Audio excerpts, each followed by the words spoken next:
Namaskar, good evening to all. Thank you for the invitation to be part of this wonderful event to mark the launch and opening of OSMO International School.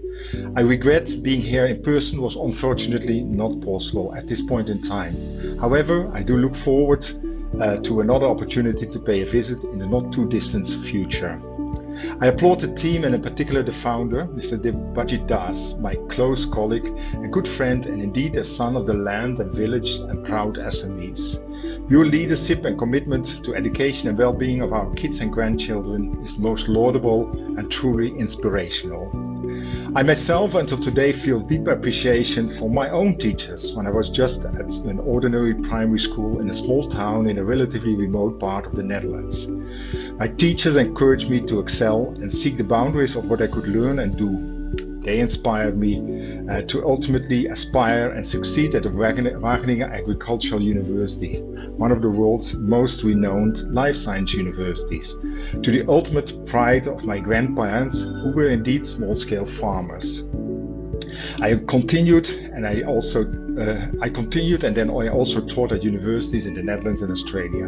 In doing so, I always kept a strong focus on learning for life, to make sure students would be equipped to apply their knowledge, skills and insights to be a responsible and happy citizen and contribute to the well-being of society and protection of the environment and planet Earth, on which we as humans are ultimately dependent for our lives. I understand this is also very much the ethos of OSMO International School as it is being launched here this evening. I feel blessed to work now in the United Nations and be honored to serve in India, such a diverse country with a rich history and tremendous potential. Whether it be in the Himalayan ridges in Ladakh, the beaches in Goa, the textile millers in Tamil Nadu, the tea gardens and other locations in this beautiful Assam and the other northeastern sisters. The UN can be seen as a global association of countries that is working for the current and future well-being of all people anywhere in the world, as we often state, leaving no one behind, and supporting those who are the furthest behind first. Education is a key enabler. My work focuses on industries and factories, and the changes that are happening as a result of technological innovation and global trade collaboration. Repeatedly, it's found that in changing time, we need workers, technicians, managers and leaders that have the skills of the future. These are particularly problem-solving, team-working and collaboration skills, not merely knowledge of advanced thermodynamics or artificial intelligence, and indeed an understanding of purpose, the ability to sustain meaningful life for always in the boundaries of planet Earth. Or as Mahatma Gandhi has also taught us, there's enough on planet Earth for everyone's need, but not enough for everyone's greed. It's my pleasure to see this thinking reflected in the OSMO International School, a school of life, not a race course for grades and marks. If body and mind are at ease, in balance and nurtured, learning will happen naturally, and grades and marks will come with ease, without the stress and fear that have already destroyed the lives of so many young students.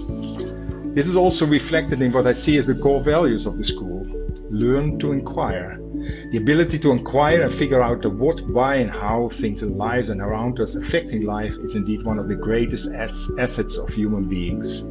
Questions should be nurtured, not thrown aside as useless or stupid. Questions unlock new insights and new ways of doing things that could bring benefit to individuals and society.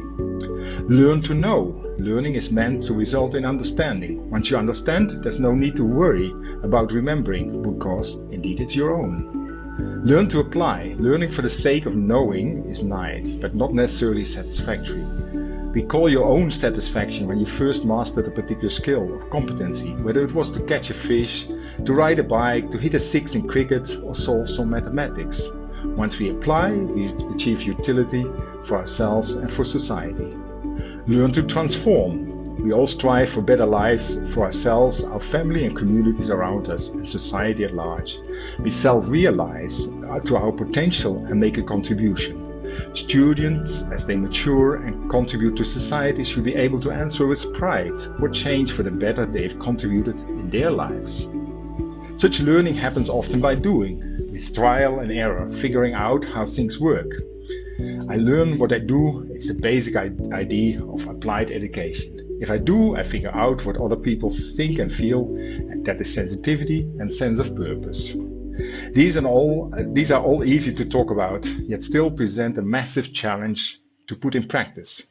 We can indeed celebrate today the opening of the school, yet much of the hard work for teachers, other staff, parents and learners is just about to start. And it's my heartiest congratulations on today's milestone and my very best wishes for all involved to succeed on this journey. I look forward to the youth and the village moving on and to start changing their and our world for the best of society and planet Earth. Thank you and success.